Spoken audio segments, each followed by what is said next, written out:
Just a minute. Huh?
Arihant सिद्ध सुर उपाध्याय साधु सर्व अर्थ के प्रकाशी मांगलिक उपकारी है।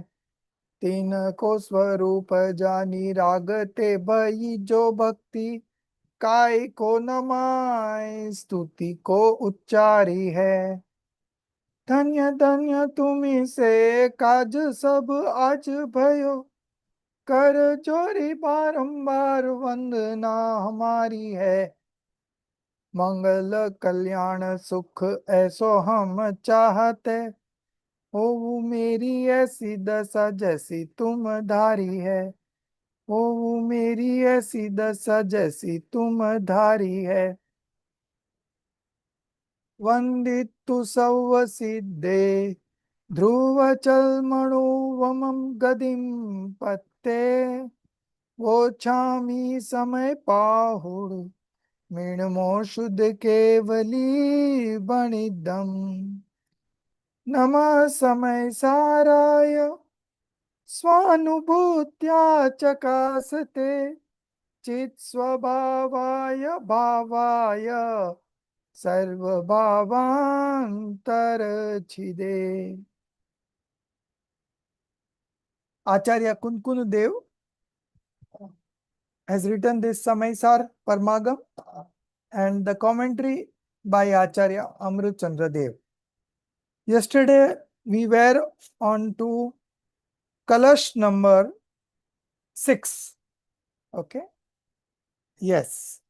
So we had read the Kalash, but still we would repeat again and then move on to the Kalash number 7.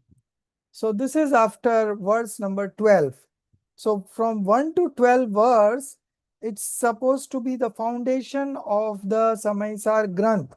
For people with little interest, this much is sufficient, because in the 6th and the 7th verse, Acharya Kunkundev had made it clear the object of vision. Now, if you have understood the object of vision, then that is enough for you to connect to it and consider that as yourself. Okay. So that pure soul is myself, and that has been very well explained in the verse number 6 and 7. And then, of course, from verse number 8 to 12, the two viewpoints, the real point of view and the conventional point of view, that has also been explained very nicely. So for people with little intellect, little interest, 1 to 12 is enough for self-realization. And those who have more time and more intellect, they can proceed further and complete the whole scripture, which consists of 415 verses and 275 kalash. Okay. So we were on to 6, and we will read the meaning again of the kalash number 6 with the Shuddhanay, pure viewpoint. To perceive the Bhagwan Atma,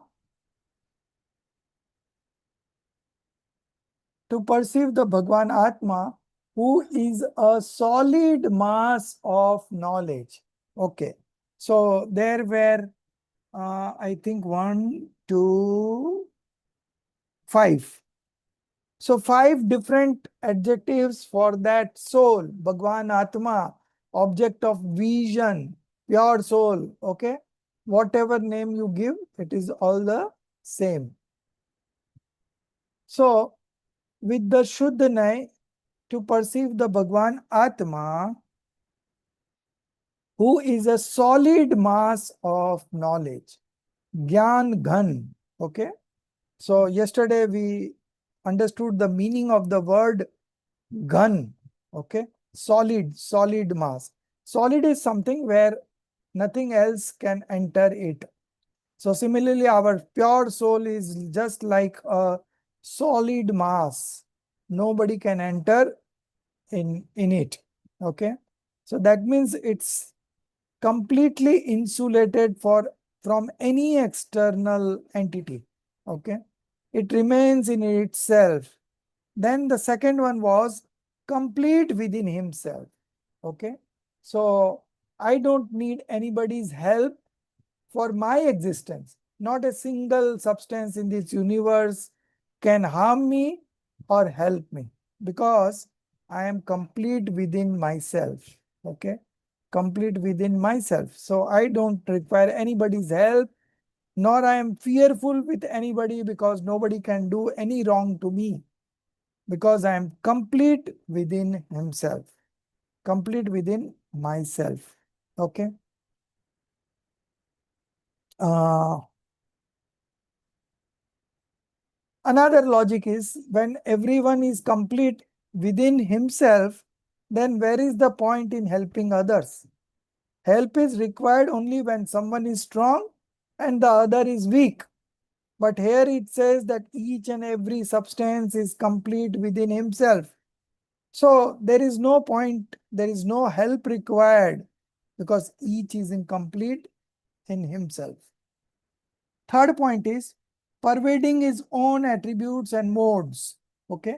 So each and every substance consists of attributes and modes. And that entity exists in that itself. Okay. So the whole entity is substance, attributes, and modification. And that substance pervades in his own attributes and modes. Number 4, established in oneness. Ekatva mein niyat, established in oneness.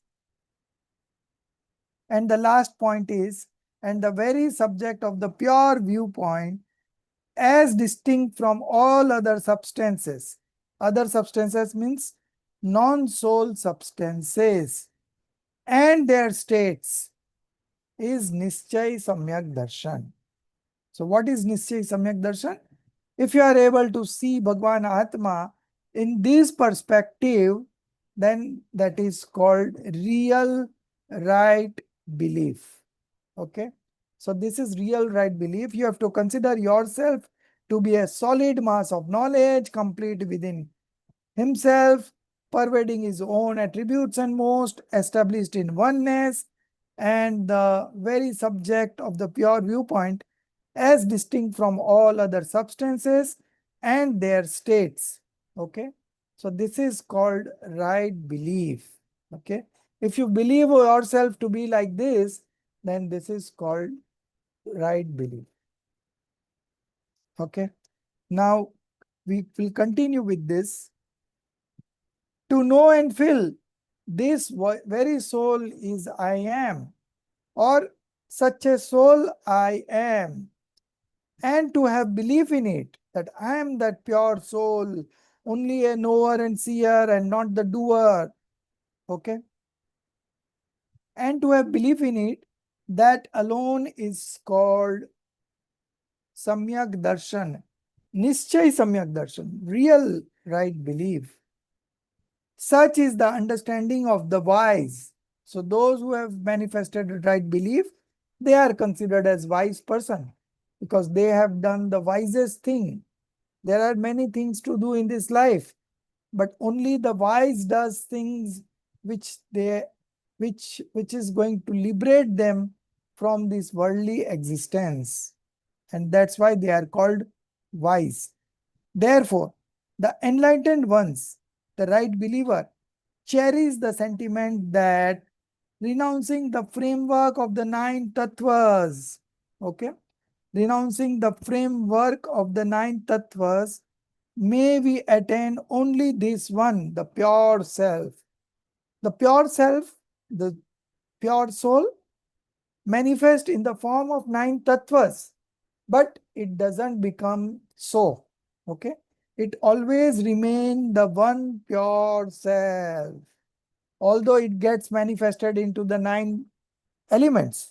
Okay, nine tattvas, but it never becomes that one. It always remain the pure self. So this is the first paragraph that we had covered yesterday. I repeated it today. If you have any questions, if you have not understood anything from this paragraph, you can very well say right now before we proceed further. All are good? Sir, Yeah. I have a small question. Yes. When you talk of pervading, number 3, pervading his own attributes and modes, in Gujarati or Hindi, is it Vyap or Yeah. Vyap? Vyapt. Vyap. Right. Vyapt means spread. Spread. To spread is Okay. vyapt. So pervading means it spreads only on its attributes and modes. Doesn't go beyond that. Each substance has its boundary up to its attributes and modes. It never goes beyond that. Okay. And that's why each substance is independently existing, because it pervades in its own attributes and modes and never goes beyond that boundary. Okay. Thank you. Okay. Anyone else who have a query? Chaitanya Prakash, you are good? No, Jay. Fine. But yes, Subhaji, ask. Any questions?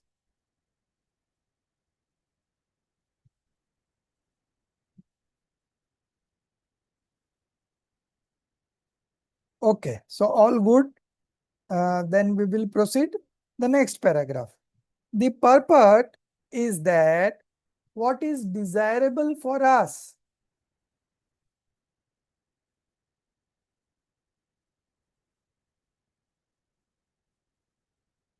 Yeah.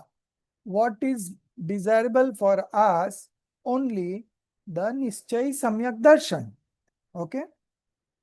What is desirable for us is only the Nischay Samyak Darshan, arising from the refuge in the one Atma. So when we take shelter in our pure soul, we manifest right belief, real right belief. Okay. Real right belief. There is no purpose or ultimate benefit in the Vyavahar Samyak Darshan, conventional right belief, which involves conceptual belief, Vikalpatmak, in the nine tattvas, okay, which involves conceptual beliefs in the nine tattvas. So now we are going to discuss what is this conventional right belief, because real right belief we understood. Okay, so this is, I am just giving you a summary through 6 points. Okay, these are all explanation of that only. So just keep up on the previous page only. We are not going to, in these pages, we are not going to read individually everything, but you can read as an homework. Okay. So what is the meaning of the conventional right belief? Okay. So one thing that is mentioned here is conceptual belief in the nine tattvas. Okay. Nine tattvas, this means 9 or 7 elements. You can say in Samaysar, they have mentioned as 9 padarth, that is 9 substances. In Tattvar Sutra, they have mentioned 7 elements. Okay. So 7 elements. So then Punya Pap is separately mentioned, then it becomes 9. So we can call it as 9 tattvas or 9 elements. Okay. So conceptual belief in the 9 elements. What is this conceptual? Vikalpatmak. Okay. Not the real, only the Vikalpatmak conceptual belief. Okay. So this is one. This is one point for the Vyavhar Samyak Darshan. Okay. Conventional right belief. Now, what are the other 5 points? Okay. So we will take it one at a time. First point is distinction of attributes that we studied in the verse number 7. Okay. So the moment you make a distinction, it becomes conventional. Okay. Real right belief that we already discussed. When you consider yourself to be a solid mass of knowledge, complete within himself, pervading his own attributes and modes, established in oneness, and the last one, distinct from all other substances and their states. This is real right belief. Okay. But then what is conventional right belief? So for that, first point was that is mentioned here is conceptual beliefs in the 9 tattvas. It is called Vyavahar Samyak Darshan. Okay. The next point is distinctions of attributes, which was considered in verse number 7. Then the third point is all kinds of modification. Pure or impure is a subject of conventional right belief. Why it becomes conventional? No, because the moment we make distinction, it becomes conventional. Okay. So distinction of attributes is a conventional right belief. Purification, mode, modification, whether it is pure or impure, is a part of conventional right belief. Next point, attachment. All kinds of attachment, auspicious or inauspicious, all is a subject of conventional right belief. Fourth point that we already studied, conventional belief in the 9th elements. Next point, fifth point, belief in true God, scripture and monk. Okay. Belief in true God, scripture and monk is again a conventional right belief. Then the last point is other substances and the auspicious disposition arising from dependence on them is again a conventional right belief. So we have altogether discussed 6 points. Any of them being referred, you should consider them as conventional right belief. Okay. Real right belief. What's the 6th one? Sorry. 6th one is other substances and the auspicious dispositions arising from dependence on them.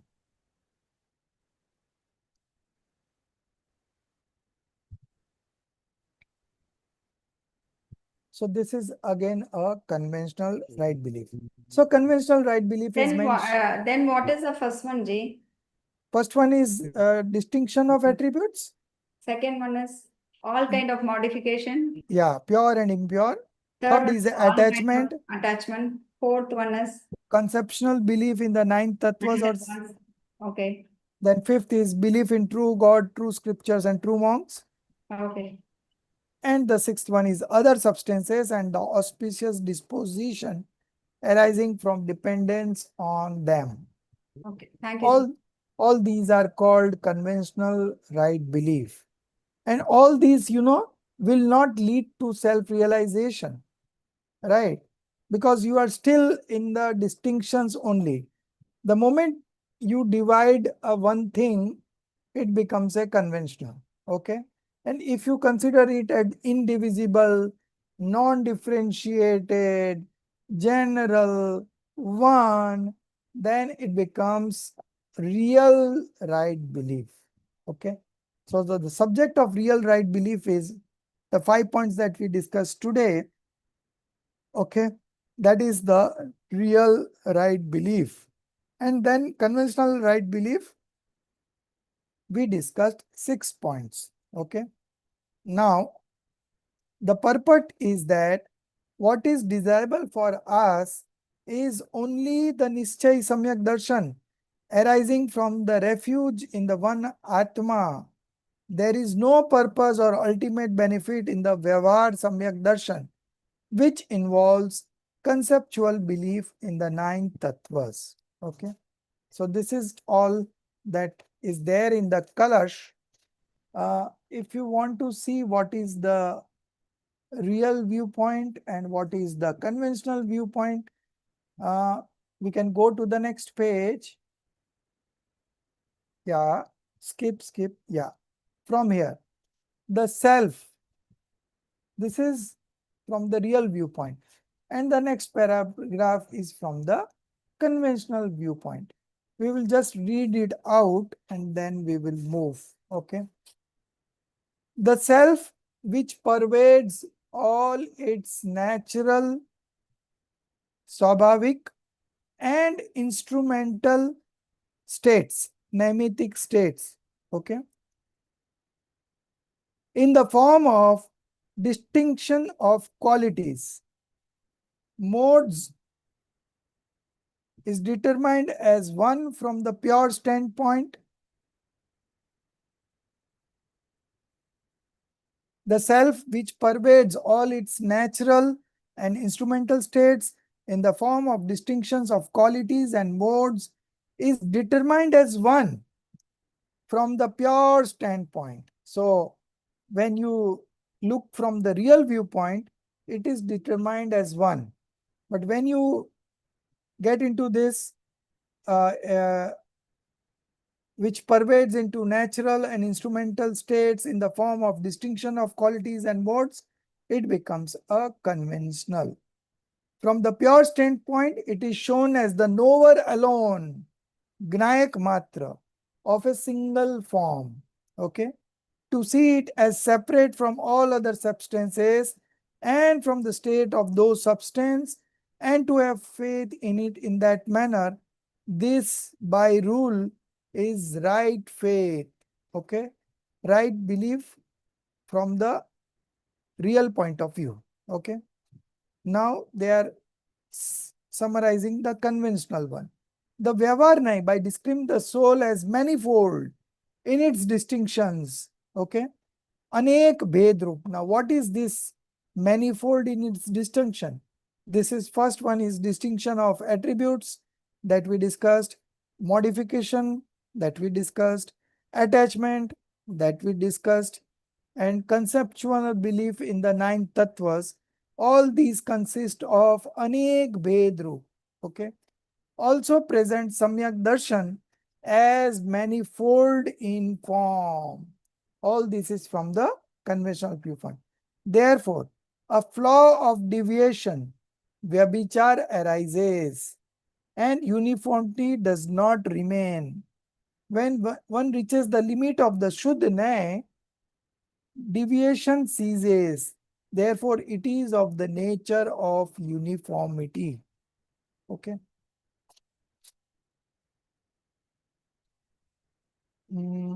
Skip the next page, then move on to page number 166. Okay. Now we will study the Kalash number 7. The meaning is missing that I shared yesterday, but yesterday we could not reach up to here. So we will refer right now today. Now in the following Kalash, it is stated that the light of the soul, okay, Atma Jyoti, which manifest through the support of the Suddhnay and is distinct from all other non-self substances, even while apprehending the 9 tattvas, does not abandon its oneness. Okay. So this is the unique thing, that although it pervades into many things, it transforms into many other dispositions, type of disposition, but it does not abandon its oneness. The pure soul never abandon its oneness, ekatva. Okay. So, that has been explained in this Kalash number 7. We will read the Hindi and the Prakrit, not Prakrit, but Sanskrit. Okay.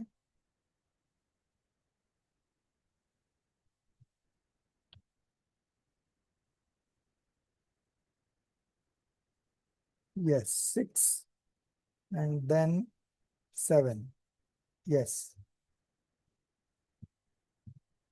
अतः शुद्धनयायत्तं प्रत्यग ज्योतिष चकास्ति तत् नौ तत्त्वगत्वेऽपि यदेकत्वं न मुञ्चति शुद्धनयाश्रित आत्मा प्रगटे ज्योति स्वरूप नव तत्व में व्याप्त पर तजे न एक स्वरूप. So in this particular colors, the meaning is missing, which I shared it yesterday. Therefore, through the refuge of the pure viewpoint, okay, by taking shelter in the pure viewpoint, the self-luminous soul that manifests as separate from others never relinquishes its unity, even while realizing the 9 tattvas. Okay. So it never relinquishes its unity. That is what we want to highlight. Okay. Therefore, through the refuge of the pure viewpoint, the self-luminous soul, Bhagwan Atma, that manifests as separate from others, never relinquishes its unity, even while realizing the 9 tattvas. Okay. So that same soul has transformed into the 9 elements, but it has never become one of them. Okay.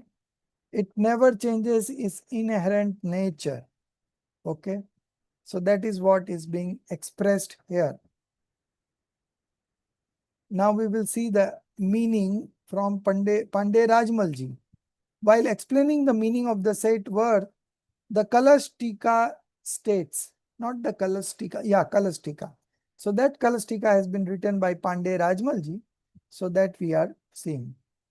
Just as fire possessing the characteristics of burning burns all combustible materials such as wood, grass, and cow dung cakes. While burning them, the fire appears in the form of those combustibles. Yet, if one consider it as seen in the shape of wood, grass, and cow dung cakes, then to say the fire of wood, the fire of grass, or the fire of cow dung cakes is indeed appropriate in common parlance. Okay. So actually it is fire possessing the characteristics of burning, and it burns all combustible materials such as wood, grass, cow dung cakes. Okay. But while burning them, the fire appears in the form of those combustibles. Yet if one considers it as seen in the shape of wood, grass, and cow dung cakes, then to say the fire of wood, the fire of grass, or the fire of cow dung cakes is indeed appropriate in common parlance. But if one reflects upon the fire as consisting solely of heat, then it is only heat. And all such distinctions as the fire of wood, the fire of grass, and the fire of cow dung cakes are falsely are falsely are false distinctions, sorry, are false distinctions. In the same way, the soul's modification are in the form of the 9 tattvas. These modifications may be either pure or impure in nature. Whether the soul is viewed only through the 9 modifications, then the 9 tattvas appear as real. But when consciousness alone is experienced, then all these 9 conceptual distinctions are false. Okay, so 2 viewpoints. One, from the modification viewpoint, these 9 elements do exist. Okay, but when you consider it from the viewpoint of the Gatha number 12, then all those 9 conceptual distinctions are false. Okay. The essence expressed in the Kalashtika has been presented by eminent poet Banaras Das ji in the Ektisa Savaya from Samaysaar Natak. Okay. If you want, I can read the Hindi one also.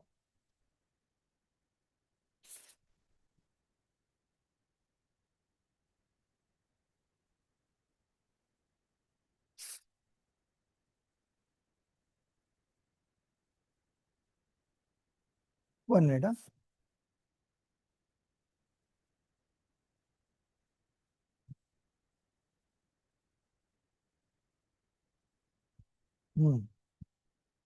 जैसे तृण काठ बांस आरने इत्यादि और ईंधन अनेक विधि पावक में दहिए आकृति विलोकित कहावे आग नाना रूप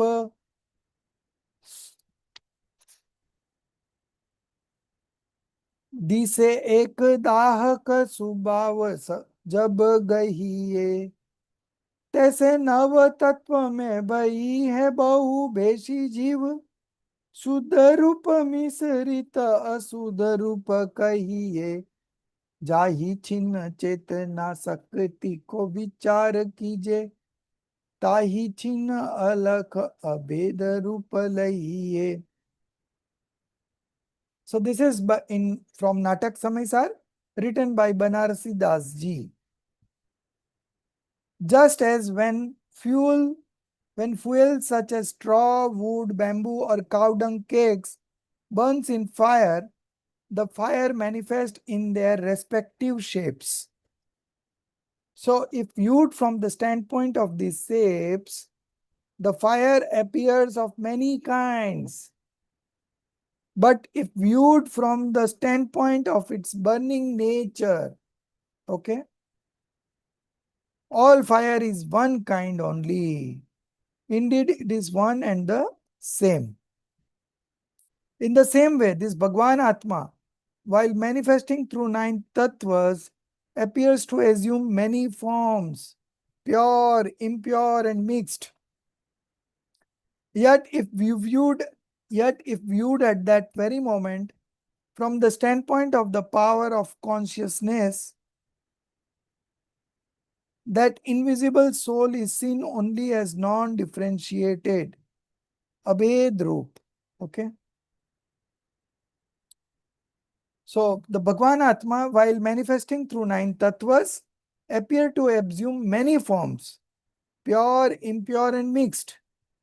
Yet if viewed at that very moment from the standpoint of the power of consciousness, Chetana Shakti, that individual soul is seen only as non-differentiated, abhed roop. One more paragraph you will see. The purpose of the entire statement is that such as the fire which burns various kinds of fuel assumes their respective forms and thus receives many names, such as the fire of wood, fire of grass, or the fire of cow dung cakes. Yet when viewed from the standpoint of its inherent nature, it appears only as one and the same burning essence. Okay. So this is the end of this part 1. This is covering 1 to 12 verse. But the one that I shared today, it consists of 1 to 50 gatha. So 26 to 50 is our syllabus in the next sem. And right now we have 1 to 25. Okay. But this has been shared so that you can also refer if you want. Okay.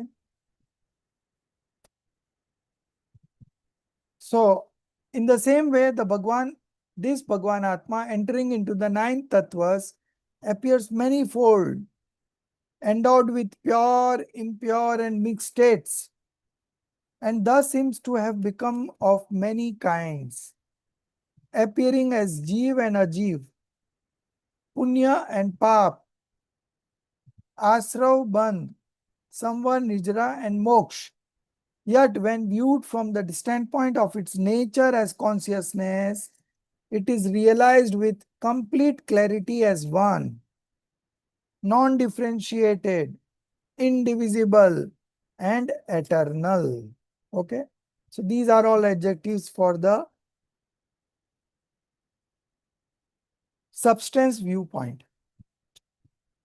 In all the 9 tattvas, if it is the one Atma alone that shines forth, for even while appearing it in the forms of the 9 tattvas, it has never abandoned its true nature as common, eternal, non-differential, and the one which is the subject of the Suddha Nyaya. Okay. So this is all when viewed from the real viewpoint view, then the pure soul always remain the pure soul. When you are looking it from the modification of the what you call conventional right belief, then it will all be justified. Okay.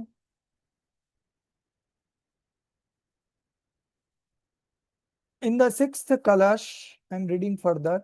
In the 6th Kalash, it was stated that we do not desire the Vyavahar Samyak Darshan connected with the succession of the 9 tattvas.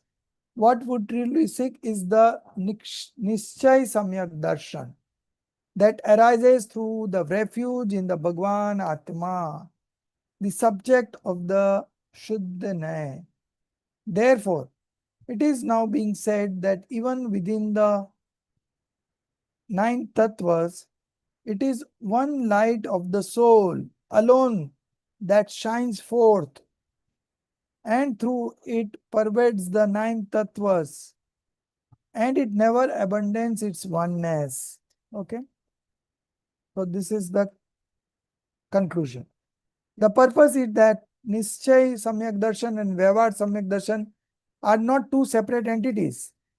Samyak Darshan is pure and the same, and it arises only through the refuge in the Atma, taking shelter in the Atma, which is the subject of the Shuddha Nyaya.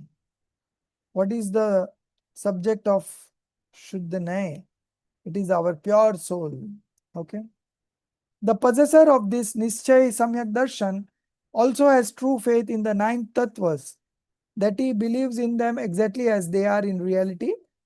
The faith of one endowed with Nischay Samyak Darshan concerning the 9 tattvas is what is itself called Vyavahar Samyak Darshan.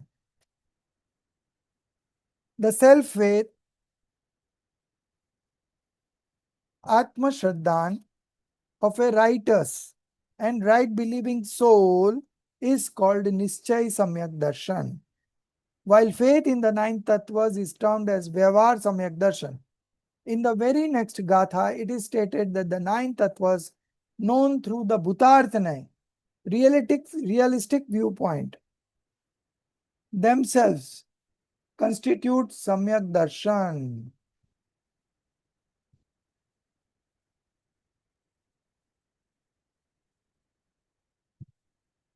So Bhutartmay is real viewpoint. Themselves constitute Samyak Darshan, right fate. The fifth, sixth, and seventh kalashas are all introductory colors to the main Gatha. Therefore, the context and continuity of these colors are directly connected with the forthcoming Gatha. So now this is complete part 1. Now we will read from the part 2. Okay. Page number 170. Yeah, this is the screen. So those who have not taken out can take out from page number 170 onwards. According to Acharya Jaisen, for the souls, from here we have to read, and who will read? Subha, you read. According to Acharya Jayasena, for the souls on the verge of spiritual awakening, possessing concise spiritual inclination, the 12 opening verse of the Samayasara, which serve as its foundational prelude, are quite sufficient. For by undertaking from these alone, the Yehopadeya Tattvas, they become capable of reflecting upon and cultivating their own nature of knowledge and belief. Visuddha Jnana Darshana Subhav. Hence, for such concise-minded aspirants, the Samayasar effectively concludes here itself. The purport is that whatever Acharya Kundkund intended to express through the Samayasar, he has already conveyed in brief with these initial verses. The principal subject of Samayasar, which concerns the object of vision, Drishti ka Vishay, has already been clarified in the 6th and 7th verse. From the 8th to 12th verse, the nature of Nishchay, real viewpoint, and Vyavhar, conventional viewpoint, along with their respective utility and their real or unreal character, has also been expounded. As expounded in the 6th and 7th verses, the refugee in Atma alone leads to the attainment of Samyak Darshan, Jnana, and Charitra. Hence, the unified path of liberation, which is constituted by oneness of Samyak Darshan, Jnana, and Charitra, has already been made clear. By realizing this truth and establishing a sense of identity within it, by dwelling and delighting firmly in it, one ascends the path of liberation and attains liberation. Hence, the purpose of spiritually advanced Jeev who are endowed with sharp intellect and concise spiritual inclination has already been fulfilled. Now, in order to explain the spiritual nature of the 9 fundamental elements for the understanding of the general aspirants who possesses an inclination towards elaboration, a detailed exposition is begun with a pure and sacred intent. In that detailed exposition, Acharya first declares in this 13th verse that the 9 fundamental elements that include Jeev, etc., when known through the Bhutarthanai, real viewpoint, themselves constitute Samyak Darshan. The original verse is as follows. Can I continue or you will read? So I'll read the Prakrit. No, this is Kalash, no? No, this is Gatha. So Prakrit in the Gatha is in Prakrit, and the Hindi earth also Hindi words also I will read.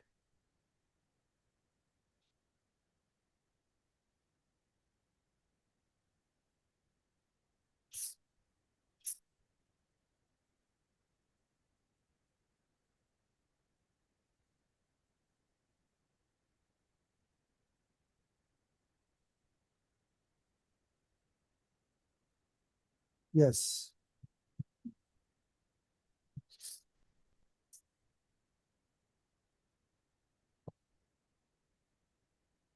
Buddhathena Bigada जीवा जीवाय पुनपावं च आसौ संवर्णिर्जन बंधो मोक्षो संपत्तम चिद चिदास्रव पाप पुण्य शिव बंध संवर निर्जरा तत्वार्थ तत्वार्थ्ये भूतार्थ से जाने हुए सम्यक है। The soul, Hmm. the soul, non-soul, merit, demerit, influx, stoppage, shedding, bondage, and liberation. These 9 fundamental entities, when known according to the real standpoint, are themselves Samyak Darshan. In this verse, not only as the nature of the Samyak Darshan been described, but at the same time, a subtle indication has also been given regarding the subject matter that follows in the Samayasar. The names of the forthcoming sections, Adigas, 2 have been mentioned, except for the Karta Karma Adigar, section on the doer and the deed, and the Sarva Visuddha Jnana Adigar, section on completely pure knowledge. The names of all other sections have already been referred to, and even the sequence of those sections is established. The order in which the tattvas appears in this verse corresponds exactly to the order of the adigas. It is therefore evident that arrangement of the tattvas in this verse was not determined merely for the sake of metrical composition, but has been placed intentionally and intelligently with deliberate purpose. The sequence differs somewhat from the order found in Tattva Sutra. In the aphorism of Tattva Sutra, the order that is given is maintained consistently in its exposition and also in its chapter divisions. Therefore, that order too has been arranged deliberately and with thoughtful consideration. Its property has also been its propriety has also been elucidated by its commentators. Since the Tattva Sutra is composed in prose, the argument of metrical compulsion cannot be advanced in its case. Stop. So you see, in the prelude to the Gatha number 13, the commentary by Acharya Amrit Chandra Dev has not started. Only we have studied the Kunkund Acharya Dev's interpretation of the verse number 13. And these are 2 lines explains the soul, non-soul, merit, demerit, influx, stoppage. See the sequence. Influx, stoppage, dissociation. So bondage is not there after influx. Okay. In Tata Sutra, bondage is there after influx. Okay. But here it has not been so. So this sequence is just the apt sequence, because when we go into the further chapters, the chapters are in this sequence only. Okay. So the same sequence has been shown here. Okay. So the soul, non-soul, merit, demerit, influx, stoppage, dissociation. It's written here shedding, but we can use dissociation also, that we have been using it often. Dissociation, bondage, and liberation. See, after dissociation, bondage is there, and then liberation.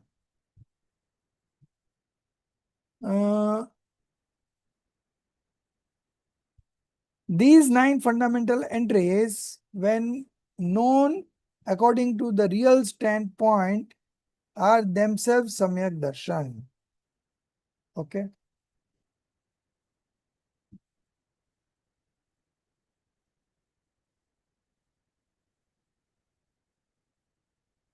So the sequence of the chapters that are going to come is also been same. They followed the same sequence, and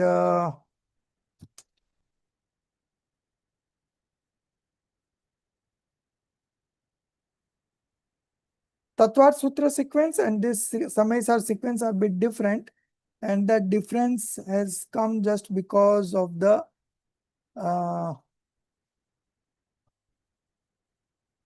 The order too has been arranged deliberately and with thoughtful considerations. Okay.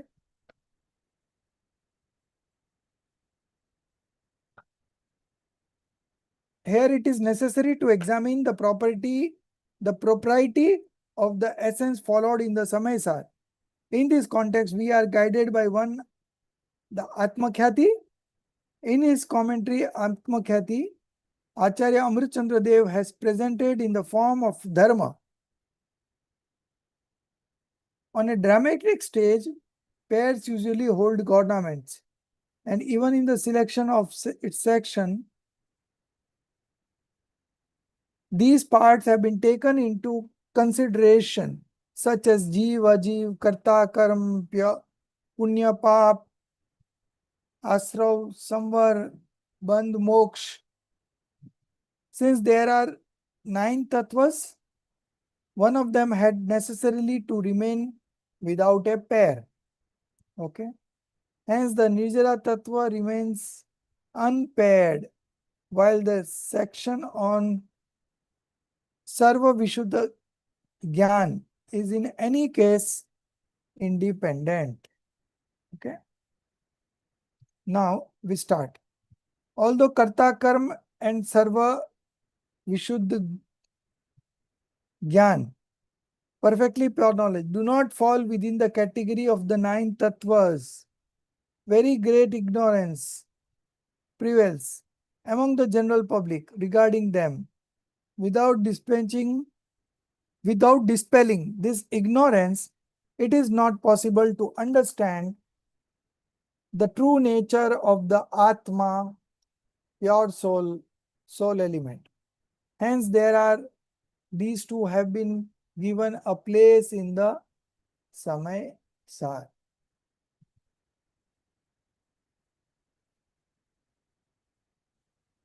Then there is a few questions that we are going to skip. Then we will move on to the main commentary by Acharya Amrit Chandra Dev. That is on page number 174-75. 175. The commentary starts from here. Yeah. The last paragraph on page number 175. Yeah. The 13th Gatha. The 13th Gatha is indeed a distinctive one, for in this Atmakhyati Tika, Acharya Amrit Chandra Dev has inserted a kalash even in the middle of the commentary.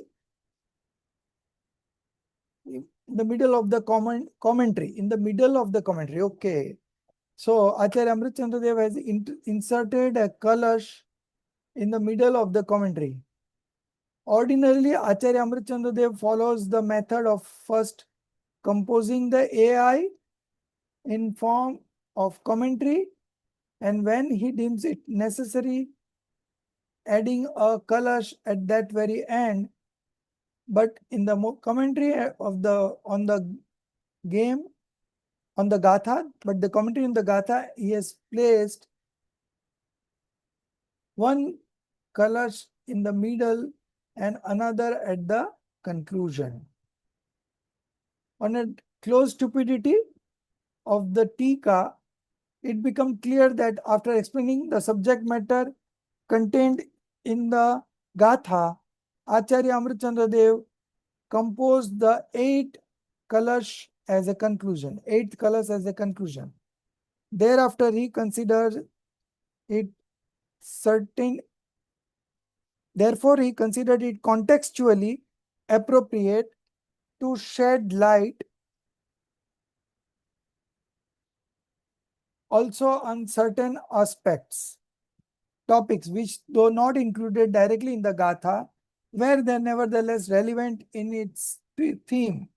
Hence, he has elaborated upon there as well, and at the other end add another kalash as their concluding commentary.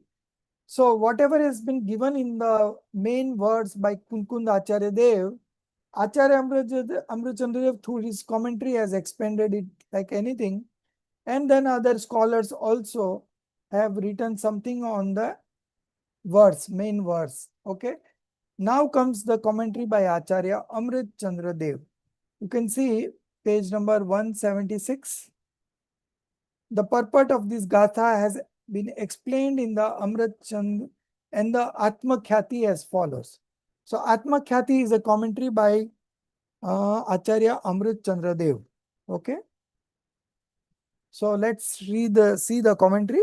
It's a long one, but we will nevertheless complete it. Try to complete it today. When the 9 fundamental elements such as Jeev, etc. are known through the real viewpoint. Okay. Real viewpoint. Bhutarth Roop. Bhutarth Nay. Real viewpoint means Bhutarth Nay.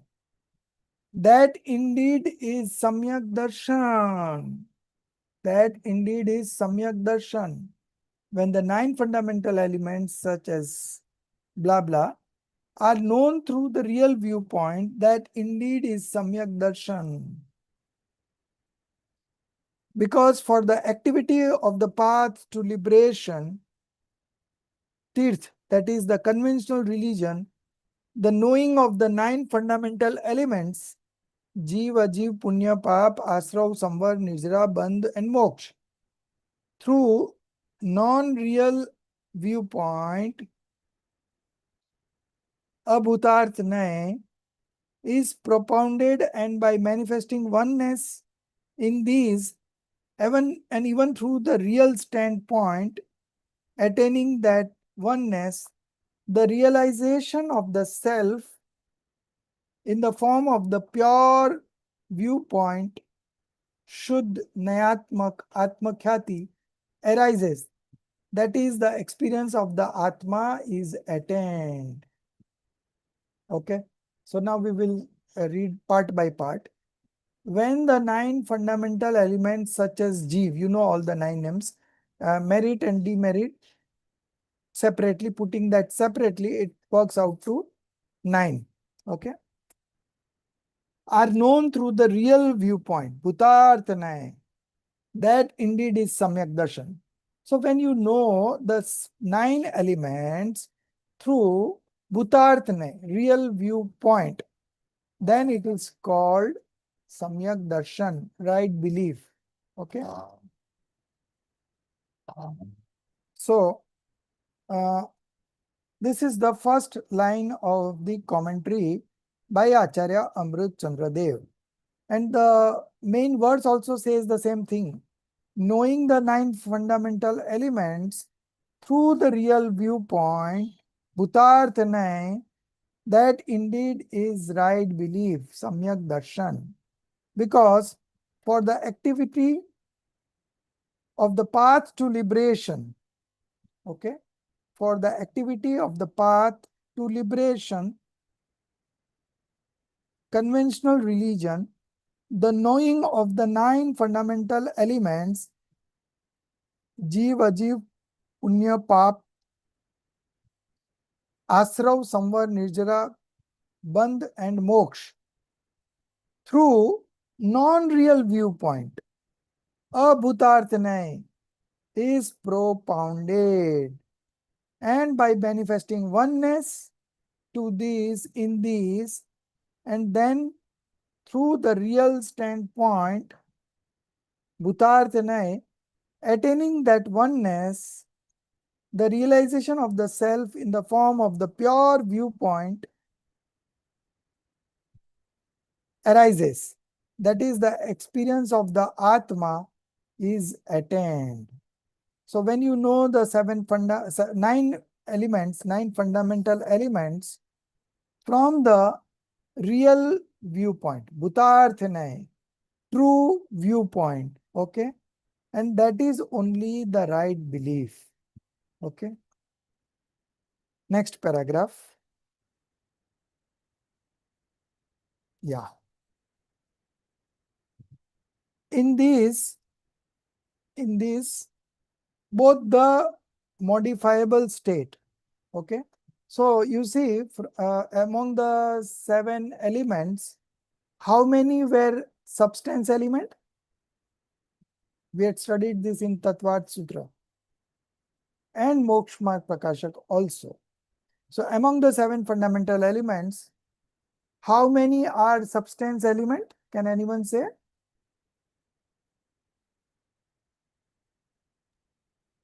It's only many? one. 2. Soul and non-soul. Jeev, ajeev. Okay. And the rest 5 fundamental elements are an extension of soul and non-soul. And that's why we had these divisions: Bhav Asrav, Dravya Asrav. Bhav Bandh, Dravya Bandh. Okay. Because one was from the perspective of the soul and the other was from the perspective of non-soul. Okay. So among the 9 fundamental elements, 2 are substance elements and the balance 7 are modification elements. So now they are discussing how this modification comes up, who is the instrumental cause in that, okay? And at that point of time, how the soul reacts. All this has been discussed in this paragraph. Just see, in this both the modifiable state, Vikarya Bhav, okay? Vikarya Bhav means passions,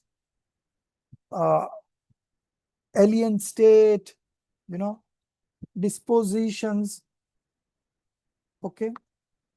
In these, both the modifiable state means disposition. Vikarya Bhav means Vishesh Karya, okay? Specific purpose, which is fit to undergo modification and the modifying karma. So there are 2 things. Language is bit confusing, but there are 2 things. One is the karma that has got the rise, and corresponding to that, there is a disposition of the soul. Okay. So in every elements apart from soul and non-soul, these 2 divisions will all come. One will be from the soul point of view, which is the disposition, and the other would be from the non-soul point of view, which are the karmas. Okay. So here it states that the modifiable state, okay, which is fit to undergo modification, and the modifying karma, vikarak karma, which produces modification, are both punya and both are also pap. The state fit to become the nature of influx and the karma that causes influx, both are asrav. So one asrav is the psychic asrav, psychic influx, material influx. Okay. Similarly, psychic punya, material punya. Psychic pap, material pap. Okay. All these correspondence one another. One is the disposition of the soul and other is the karmic matter. Okay. Karmic matter. So one is soul and one is non-soul, just as we did in the 7 fundamental elements. Okay. Similarly, same is with the influx, same is with the samvar. The state fit to become of the nature of stoppage, samvar bhav, and the karma that affects stoppage, that is samvara karma. Both are samvar. The state fit to become the nature of the dissociation and the karma that causes dissociation, both are nirjara. Similarly, both are bondage, both are moksha. Because it is not possible for either one of the 2 independently and by itself alone to be of the nature of punya, pap, asrav, samvar, nirjara, bandh or moksha. Okay. Because it is not possible for either one of the 2 independently and by itself alone to be of the nature of this. Okay. Both of them are Jeev and Ajeev. So one of them is Jeev and the other is Ajeev. Okay. The purport is this. In each pair, the first is Jeev and the second is Ajeev. Okay. So in all this, the first part is always the Jeev, the soul's part, and the other is Ajeev, non-soul elements, which is the karma.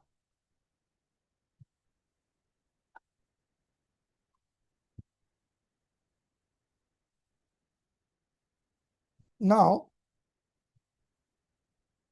next paragraph. If viewed from the external standpoint, Bahya Drashti, then upon approaching and experiencing in a unified manner the beginningless bonded mode, Anadi Bandh Paryay. So if you see the same thing from the perspective of mode, then it will appear that these 9 are true, real. These 9 fundamental elements, the distinction of 9 fundamental elements do exist and they are true or real. Okay. This is from the perspective of the modification. Okay. From the perspective of the modification, these 9 are real. But when you look it from the perspective of the substance or from the perspective of the nature, inherent nature, then all these 9 are false. Okay. So when you look at it from the modification viewpoint, then everyone is existing. But when you look from the modification of the substance, nothing is visible. Okay. This is what is expressed in this paragraph. If viewed from the external standpoint, then upon approaching and experiencing in a unified manner the beginningless bonded mode, Anadi Bandh Paryay, of Jeev and Pudgal, these 9 tattvas are real, bhutar, they are true. And upon approaching and experiencing in proximity to the intrinsic nature, Swabhav, now the another viewpoint, this is another perspective. Okay. When you look same substance from the viewpoint of Swabhav, of the one Jeev Dravya, they are non-real, abhutar, they are untrue, asatyar. Therefore, within these 9 tattvas, through the real standpoint, only one Jeev shines forth. Okay. So, 2 viewpoints, two perspectives, one from the modification perspective and one from the substance perspective. Okay. Two viewpoints, one from the modification point viewpoint. So, Acharya wants to say that when you look from the perspective of the modification, all the 9 element appears to be true, existing. But when you look from the modification, when you look from the perspective of substance or the inherent nature, then all these 9 are false. They don't exist. Okay. That is what is conveyed in this paragraph. So in all these 9 elements, only the Jeev shines forth. Okay. Jeev is the one who is shining in all the 7 elements. Then one paragraph is missing, which I have shared in the mobile, that we will see from the mobile itself. If you can insert in between, it is nice. Not now, but maybe later on. So it will be a part of that.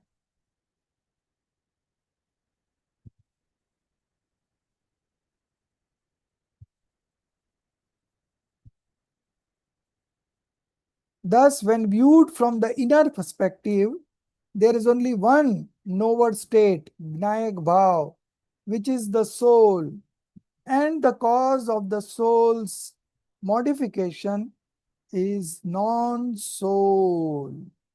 Okay, because non-soul acts as an instrumental cause. Okay, so that karma is the instrumental cause, and that acts as an instrumental cause, and the disposition of the soul is the naimithic instrumental state. Okay, of these, the state known as merit, demerit, influx, stoppage, dissociation, bondage, and liberation are merely modification of the soul. They are particular modes, vishesh bhav, of the soul, and are states belonging to the soul itself. On the other hand, the entities that serve as the causes of these modifications of the soul, namely the principles, tattvas, associated. On the other hand, the entities that serve as the causes of these. So what is the causes of this disposition? The karma. Okay. So one part is the karma, the other part is the soul's disposition. And between these two exists an instrumental cause and effect relationship. The karmas are the instrumental cause, and the disposition of the soul are the effects. Okay. So that is what is being conveyed here. Of these, the states known as merit, demerit, influx, stoppage, dissociation, bondage, and liberation are merely modification of the soul. They are particular modes of the soul and are states belonging to the soul itself. On the other hand, the entities that serve as the causes of these modification of the soul, namely the principles associated with merit, demerit, influx, stoppage, dissociation, bondage, and liberation, are all exclusively non-soul. Okay, so this was missing. Now, one more paragraph, 1 and 77, 78. Two paragraphs are remaining, so that we will cover up tomorrow. The language, I'm not happy with the language of this particular. So those who know Hindi, they should read the Hindi also. I will try to explain first the Hindi, and then I will try to follow this, whatever has been mentioned here in verse number 13. Okay. The commentary is pending. So two paragraphs are pending, but we will start again from the first. But I will not read this. I'll just explain you in my own terminology. Okay. Because these languages are a bit confusing. Okay. So just tomorrow we'll catch up. Okay. Okay. निज निधि निज में बताई, यह अनंत उपकार है, उसके लिए जिन वाणी माँ को वंदना सत बार है, उसके लिए जिन वाणी माँ को वंदना